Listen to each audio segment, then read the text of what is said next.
It's news time. Information is power. The current. The news headline. Igbo leaders demand Nnamdi Kanu's release. The proscription of IPOB. Worried by the escalating security crisis in Southeast, traditional rulers and religious leaders from zone have urged the federal government and other stakeholders to explore dialogue and negotiation to end the conflict. The leaders also urged government to take immediate steps to deproscribe the indigenous people of Biafra, IPOB, and release its leader, Nnamdi Kanu, and all IPOB members being held in various detention facilities in Nigeria. A joint statement by the leaders in the region assured Igbo youth that they are concerned about their cries of marginalization, injustice, and long-suffering, just as they urged them to de-escalate detention and remain law-abiding as they engage the federal government in finding a lasting solution to the crisis. They further urged IPOB not to do anything that would hinder the smooth running of the forthcoming governorship election in Anambra State, just as they asked them to cancel or schedule sit-at-home orders, saying that it has caused untold hardship on the people. An act under the influence of drugs, which he said must be curtailed in tackling insecurity fundamentally. He therefore suggested that government should provide jobs for the youth, while parents should take responsibility for their children upbringing. He also called for consistent engagement of stakeholders and traditional rulers as the most cardinal means to address insecurity in the state and the nation at large. And this has been the problem, according to him, about especially, even not according to him, in the nation, we have always been facing challenges about implementation of laws and laws guiding the nation. Because even if Alhaji Sani Abubakar is saying the truth about the Boko Haram, saying that they are being paid in dollars to carry out attacks on innocent civilians, at a workshop for drugs and human trafficking for traditional rulers and religious leaders organized by the Department of Drugs, Narcotics and Human Trafficking in the state.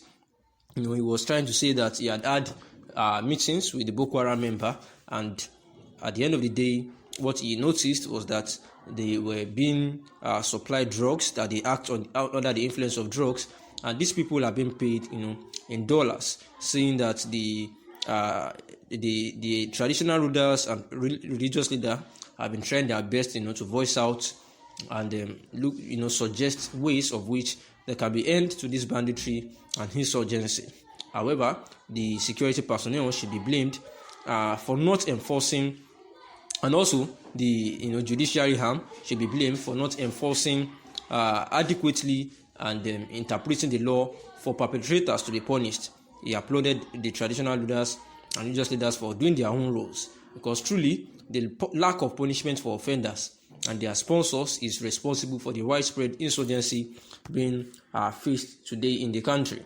And a whole lot of leaders had actually cited this too as something that needs to be done with immediate effect, because once they have access to amnesty, and they are being pampered, they feel like they can continue to perpetrate this evil act at a time that the military arm started to,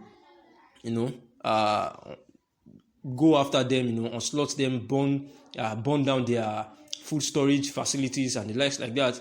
These people have been reducing the manners of which they attack, because even the little ones that they are able to attack, what they demand is no money but food to feed on.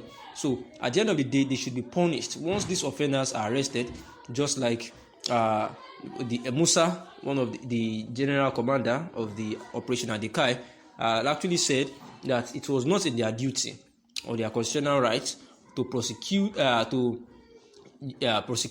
any of the offenders, that what they have to do is just to arrest these people, and they are not to even kill them. Once the person surrenders, they are guided by the laws, that they are prisoners, prisoners of war. So they have to just be, taken, and treated just like every normal human being. So far they are surrendered, then handed over to the necessary quotas and authorities, and those are the ones that, especially the Attorney General of the Federation, and they are the one that has the right to prosecute such an offender, saying that they are not actually in the power to do that. However, the offenders, when prosecuted, will know what they are supposed to, we know that they are supposed to stop that, and any other persons that want to do that will deter from such.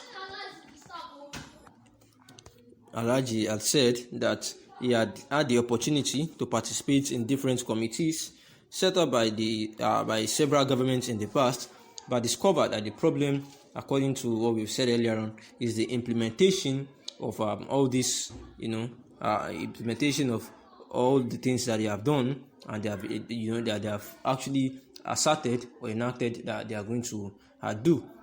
Explain that the government needs to provide jobs for the youth, while their parents as well should take responsibility for their children upbringing, saying that there is need for consistent engagement of stakeholders and traditional rulers as the most cardinal means to address insecurity in the state and the nation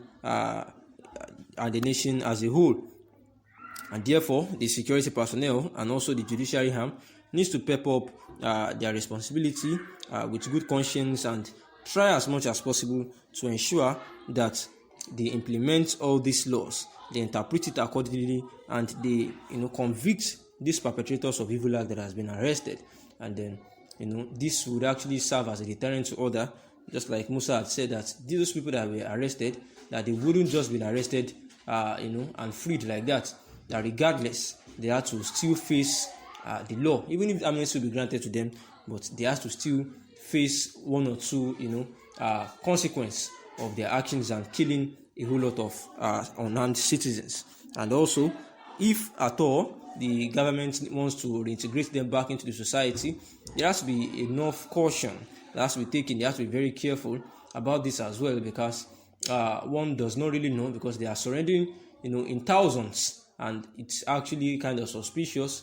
Just like the case of the Taliban in Afghanistan, it was rumored that some of them that were integrated back, and asked to join the military forces, were those people that leaked out the ways that they operate there, and they leaked out the information about the military formations and the likes, and that was how they were able to perpetrate and take over the Afghanistan government. Therefore, there is need to consider very well before integrating these people to the society, and then consider how they would not affect or gain access to power that will later backfire on the nation. Therefore, he has said that the government too needs to do the needful and ensure that the citizens of the country are safe and sound by convicting and prosecuting those bandits. Thanks for listening.